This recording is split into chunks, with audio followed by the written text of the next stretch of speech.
Evening. നമസ്കാരം. ലോകത്തെ ഏറ്റവും വലിയ ജനാധിപത്യ മഹോത്സവം മഹാഭാരതം 2024. 28 സംസ്ഥാനങ്ങൾ, 8 കേന്ദ്രഭരണ പ്രദേശങ്ങൾ, 543 ലോക്സഭാ മണ്ഡലങ്ങൾ, 96.8 കോടി വോട്ടർമാർ. 7 ഘട്ടമായി നടന്ന വോട്ടെടുപ്പ് ഏപ്രിൽ 19 തുടങ്ങി ജൂൺ 1 വരെ ഈ നിമിഷം അല്പസമയത്തിനകം അവസാനിക്കാൻ പോകുന്ന നീണ്ടായ ബൃഹത്തായ ഒരു രാഷ്ട്രീയ പ്രക്രിയ. ഒരു വശത്ത് BJP നയിക്കുന്ന NDA, മറുവശത്ത് കോൺഗ്രസ് ഉൾപ്പെടെ പ്രബല പാർട്ടികളുടെ ഇന്ത്യ സഖ്യം. ഇന്ത്യ മഹാരാജ്യത്ത് മോദിക്ക് മൂന്നാം ഊഴമോ? ഇന്ത്യ പിടിക്കാൻ ഇന്ത്യ സഖ്യത്തിന് കഴിയുമോ? ജനവിധി പൂർത്തിയാകുന്നു. 2 ദിവസം കൂടി കണക്കുകൂട്ടൽ തുടരും. ജൂൺ 4 പുലരിയിൽ ഒരു ജനത മുഴുവൻ കൺ തുറന്ന് കാതോർത്തിരിക്കും. മഹാഭാരത യുദ്ധം ജയിക്കുന്നത് ആരാകും? വോട്ടെടുപ്പിന്റെ അവസാന ഘട്ടമായ 7ാം ഘട്ടം വിധിയെഴുത്ത് പൂർത്തിയാകാൻ ഇനി 1 മണിക്കൂർ ദൂരം. പിന്നാലെ എക്സിറ്റ് പോൾ ഫലങ്ങൾ വന്നു തുടങ്ങും. പ്രിയ പ്രേക്ഷകരെ, നിങ്ങളുടെ റിപ്പോർട്ടറും സജ്ജമാണ്. ഏഷ്യയിലെ ഏറ്റവും വലിയ AR, VR, XR സ്റ്റുഡിയോയിൽ നിന്ന് ഏറ്റവും മികച്ച സാങ്കേതിക തികവോടെ അണമുറിയാതെ ഇടതടവില്ലാതെ കണക്കുകളും വിശകലനങ്ങളും ഇതാ ഇവിടെ തുടങ്ങുന്നു. എല്ലാ പ്രിയപ്പെട്ട പ്രേക്ഷകർക്കും സ്വാഗതം. Reporter mega exit poll, poll of polls 2024.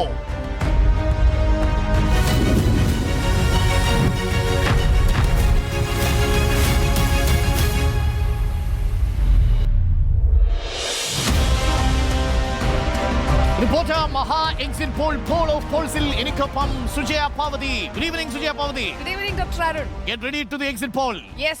Okay. As always, I'm ready. നെഞ്ചിടിപ്പുണ്ട്.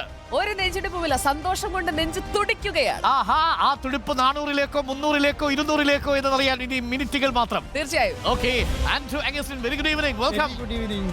എങ്ങനെയാണ് എക്സിറ്റ് പോൾ വരാൻ ഇനി കൃത്യം 1.5 മണിക്കൂർ മാത്രം ബാക്കി നിൽക്കുന്നു. 9 ഏജൻസികളുടെ കണക്കാണ് നമ്മൾ നമ്മളുടെ AR സ്ക്രീനിൽ കൊടുക്കാൻ പോകുന്നത്. ആണ്ടു നിമിഷം ഈ 2024 ഇലക്ഷൻ എന്ന് പറയുന്നത് ആഘോഷമാണ്. റിപ്പോർട്ടർ TVനെ അപേക്ഷിച്ച് വളരെ വലിയ ആഘോഷമാണ്. അതിലേക്ക് നമ്മൾ കടക്കാൻ പോവുകയല്ലേ. Great enjoyment. Wish you good time sir. And now നമുക്കൊപ്പം MV നികേഷ് കുമാർ. 1.5 മണിക്കൂർ ദൂരം മാത്രം എക്സിറ്റ് പോളിലേക്ക്. ആദ്യ ഫലങ്ങൾ 9 ഏജൻസികളുടെയും ഒറ്റ സ്ക്രീനിൽ നമ്മൾ കൊടുക്കും. തീർച്ചയായും അത് ഒരുപക്ഷെ നമുക്ക് ചെയ്യാൻ ഒരു മലയാള ടെലിവിഷനിൽ ചെയ്യാൻ കഴിയുന്നതിൻ്റെ ഏറ്റവും പരമാവധിയായിരിക്കും.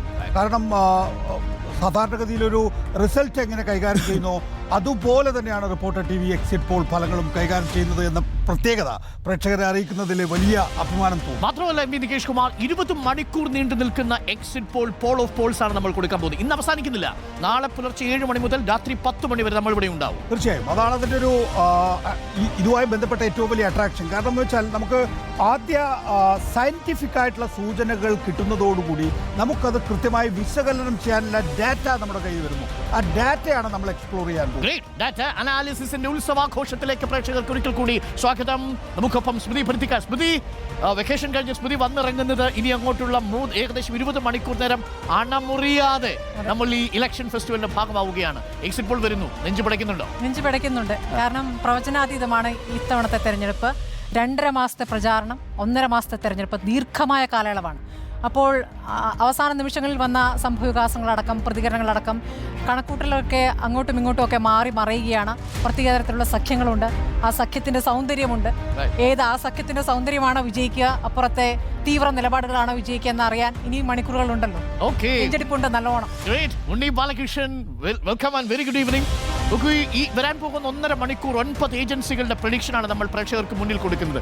അതോടൊപ്പം നമ്മളെ ആശങ്കപ്പെടുത്തുന്ന ഒരു ഘടകം, കഴിഞ്ഞ ഇത്രയും നാളുകളായി നമ്മൾ കണ്ടെത്തിയതും നമ്മൾ വായിച്ചറിഞ്ഞതും നമ്മൾ കേട്ടറിഞ്ഞതുമായ അനുഭവങ്ങൾ വെച്ചുകൊണ്ടുകൂടി നമ്മളൊരു കണക്ക് കൂടി പ്രേക്ഷകരുടെ മുന്നിൽ അവതരിപ്പിക്കാൻ പോകുന്നു എന്നുള്ളതാണ്. അല്പം ആശങ്കയുണ്ടാക്കുന്നുണ്ടോ ആ കണക്കുകൾ? ഇല്ല, എന്നെ സംബന്ധിച്ചിടത്തോളം ഏറ്റവും ആകാംക്ഷയുള്ള തെരഞ്ഞെടുപ്പാണ്. എൻ്റെ ഒരു കരിയറിലെ ഏറ്റവും ആകാംക്ഷയുള്ള തെരഞ്ഞെടുപ്പാണ് ഈ 2024 എന്ന് പറയുന്നത്. 2014 തെരഞ്ഞെടുപ്പിൽ എനിക്കുറപ്പായിരുന്നു ഒരു അധികാരമാറ്റം ഇന്ത്യയിൽ സംഭവിക്കുമെന്നുള്ളത്. 2019 അധികാര തുടർച്ച ഉണ്ടാകുമെന്നും എനിക്കുറപ്പായിരുന്നു. എന്നാൽ 2024 വ്യത്യസ്തമായൊരു ദേശീയ രാഷ്ട്രീയ സാഹചര്യത്തെ മുന്നോട്ട് വയ്ക്കുന്നു. അത് ഈ രാജ്യത്തിൻ്റെ ജനാധിപത്യ മതേതര വ്യവസ്ഥിതി തുടരണോ വേണ്ടയോ എന്നത് സംബന്ധിച്ചുള്ളൊരു വിധിയെഴുത്താകുമെന്ന് ഞാൻ പ്രതീക്ഷിക്കുന്നു. അതുകൊണ്ടാണ് ഞാൻ പറഞ്ഞത്, എൻ്റെ ജേർണലിസം കരിയറിൽ ഞാൻ ഏറ്റവും ആകാംക്ഷയോട് ഉറ്റുനോക്കിയിട്ടുള്ള, പഠിച്ചിട്ടുള്ള, വിശകലനം ചെയ്തിട്ടുള്ള ഒരു തെരഞ്ഞെടുപ്പാണ് 2024. So I am very much thrilled okay, ഒരു ഭാഗത്ത് ത്രില്ലിംഗ്, ഒരു ഭാഗത്ത് നെഞ്ചിടിപ്പ്, ഒരു വശത്ത് എക്സൈറ്റ്മെന്റ്, ഒരു ഭാഗത്ത് പ്രൗഡ്, അങ്ങനെ ഒരു സമ്മിശ്ര വികാരത്തോടു കൂടിയാണ് റിപ്പോർട്ടറിന്റെ ടീം പ്രേക്ഷകരിലേക്ക് ഈ mega exit Paul of Paul's എത്തിക്കുന്നത്. ഡോക്ടറുടെ വികാരം എന്താണെന്ന് മനസ്സിലായില്ല.